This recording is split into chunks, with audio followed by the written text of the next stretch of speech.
एक शांत से गांव में रामदीन अपने बेटे भानु के साथ रहता था। सालों पहले बीमारी ने भानु की मां को छीन लिया था, जिसके बाद रामदीन ने अकेले ही भानु को पाल पस कर बड़ा किया।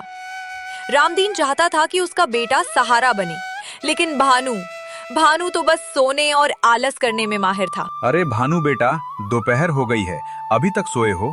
मैंने सुबह कहा था कि कुछ बर्तन पड़े हैं, उन्हें साफ कर देना, पर तुम तो अपनी नींद से ही बाज नहीं आते। ओहो बाबा, आप भी ना। मुझे लगा अभी तो सुबह ही हुई है। आप चिंता क्यों करते हैं, मैं अभी कर दूंगा। आप जाइए जमींदार के खेत पर, वरना वो फिर गुस्सा करेंगे। बेटा, अब इस शरीर में जान नहीं बची। मैंने जमींदार को मना कर दिया है। अब घर का गुजारा तुम्हें ही करना होगा। मेरी हड्डियां अब जवाब दे चुकी हैं। पिताजी, आप सीधे क्यों नहीं कहते कि आपको मेरा सोना पसंद नहीं? आप झूठ क्यों बोल रहे हैं कि आप काम नहीं कर सकते? तुम्हें मेरी बात झूठ लगती है? बाहर निकल कर देखो, लोग ताने मारते हैं कि कैसा निकम्मा बेटा पाल रखा है। जिस दिन मैं मर जाऊंगा, उस दिन तुम्हें मेरी बातों की कीमत समझ आएगी। पिता की बातें भानु को चुभ गई। वो गुस्से में घर से निकलकर जंगल की एक पेड़ के नीचे जाकर बैठ गया। ये गांव वाले भी ना पिताजी को भड़का देते हैं। अगर मैं थोड़ा आराम कर लूं तो क्या पहाड़ टूट जाएगा? खैर, अभी तो थक गया हूँ, थोड़ा सो लेता हूँ। भानु सो जाता है। तभी वहाँ से एक पंडित बाबा गुजरते हैं और उसे जगाते हुए बोलते हैं, उठो मूर्ख, इतने हट्टे कट्टे होकर भी आलसियों की तरह दिन भर सो रहे हो। क्या तुम्हें जीवन का कोई उद्देश्य नहीं पता? बाबा, आपको क्या समस्या है? घर पर पिता नहीं सोने देते हैं, यहाँ आप आ गए। मुझे शांति से रहने दीजिए। बेटा, मैं तुम्हारा दुश्मन नहीं, तुम गलत राह पर हो। याद रखना, तुम पर बहुत बड़ी मुसीबत आने वाली है।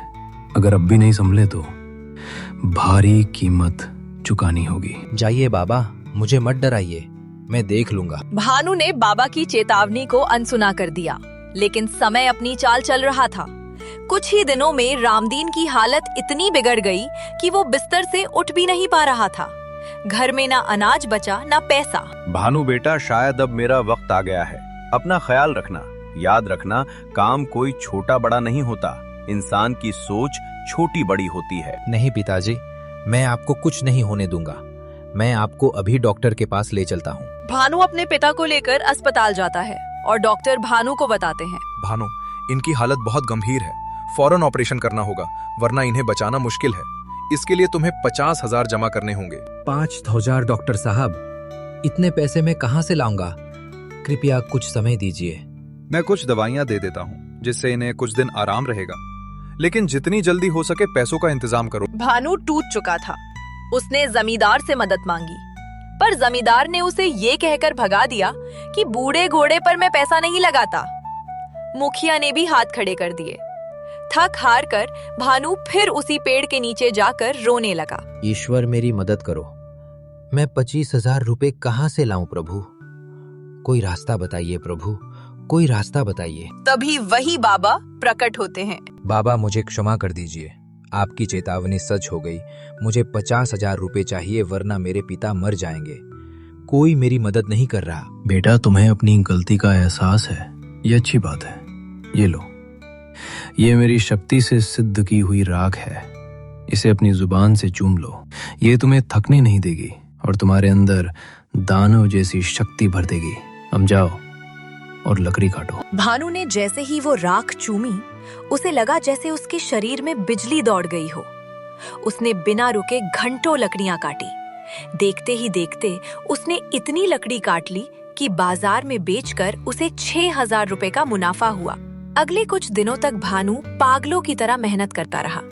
उसने 46,000 रुपए जमा कर लिए, लेकिन समय कम था और पिता की हालत बिगड़ रही थी। उसे अभी 4,000 रुपए और चाहिए थे।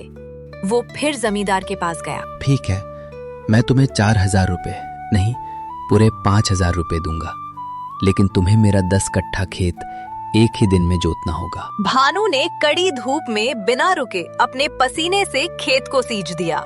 उसकी मेहनत देखकर जमींदार भी दंग रह गया। शाम तक उसने लकड़ियों का एक विशाल ढेर लगा दिया। भानु शाम तक लकड़ी लेकर बाजार पहुंचा और आज व्यापारी से मिला। अरे भानु, तुम तो गांव के सबसे बड़े आलसी कहे जाते थे। एक ही दिन में इतना सारा काम और लकड़ियां भी इतनी शानदार और सूखी। ये लो तुम्हारे 6,000 रुपए। कल और लाओगे तो और पैसे दूंगा। धन्यवाद मालिक, कल मैं इससे भी ज्यादा मेहनत करूंगा। भानु अब रोज सुबह 4 बजे उठता। वो पहले घर का सारा काम करता, बीमार पिता को दवा और दलिया खिलाता और फिर जंगल निकल जाता।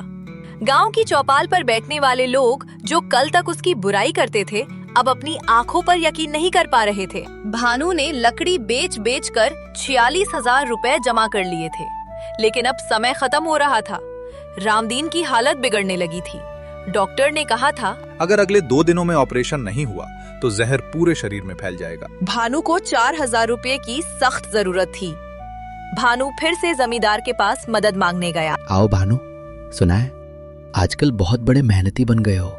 क्या चाहिए? पैसे? हाँ सेठ जी, सिर्फ 4,000 रू कम पड़ रहे हैं। मेरे पास समय नहीं है, आप ये पैसे दे दीजिए, मैं आपके यहाँ उम्र भर गुलामी करूंगा। गुलामी की जरूरत नहीं, मेरे एक और खेत की जुताई कर दो। मेरा 10 कट्ठा खेत बंजर पड़ा है, मिट्टी पत्थर जैसी सख्त हो चुकी है। अगर तुम कल सूर्यास्त से पहले उस पूरे खेत की जुताई कर दो, चाहो तो मेरे बैल को भी ले जाओ। अगर तुम ये काम कर दिए तो मैं तुम्हें 5,000 रुपए दूंगा। मंजूर है? मंजूर है सेठ जी, कल शाम तक काम पूरा मिलेगा। दोपहर तक भानु की हिम्मत टूटने लगी थी। उसके हाथों से खून निकलने लगा था। भानु ने फिर से खेतों को जोतने लगा। हाथ जवाब दे रहे हैं, प्यास से गला सूख रहा है। सूर्यास्त का समय जमींदार खेत पर आता है और उसकी आंखें फटी की फटी रह जाती हैं। पूरा खेत जोता जा चुका था। भानु वही खेत के किनारे मेट पर बैठा था। ये नामुमकिन है। 10 आदमियों का काम एक लड़के ने एक दिन में कर दिया। लो भानु, ये रहे तुम्हारे पैसे। तुम इंसान नहीं, कोई दैत्य हो। पैसे उठाए और सीधा अस्पताल भागा। उसके पैर लड़खड़ा रहे थे पर दिल धड़क रहा था। डॉक्टर साहब, ये लीजिए पूरे 51,000 रुपए। 1 रुपए मेरी मेहनत का है। अब मेरे पिता को बचा लीजिए, देर मत कीजिए। शाबाश बानो, तुम्हारी मेहनत रंग लाएगी। हम अभी ऑपरेशन शुरू करते हैं। ऑपरेशन शुरू की जाती है। कुछ समय बाद डॉक्टर मुस्कुराते हुए बाहर आते हैं। बधाई हो भानु, ऑपरेशन सफल रहा। तुम्हारे पिता अब खतरे से बाहर हैं। सच कहूं तो उनकी जीने की इच्छा और तुम्हारी मेहनत ने चमत्कार कर दिया। अगर तुम थोड़े भी लेट होते तो हम उन्हें खो देते। कुछ दिनों ऐसे ही बीत जाते हैं।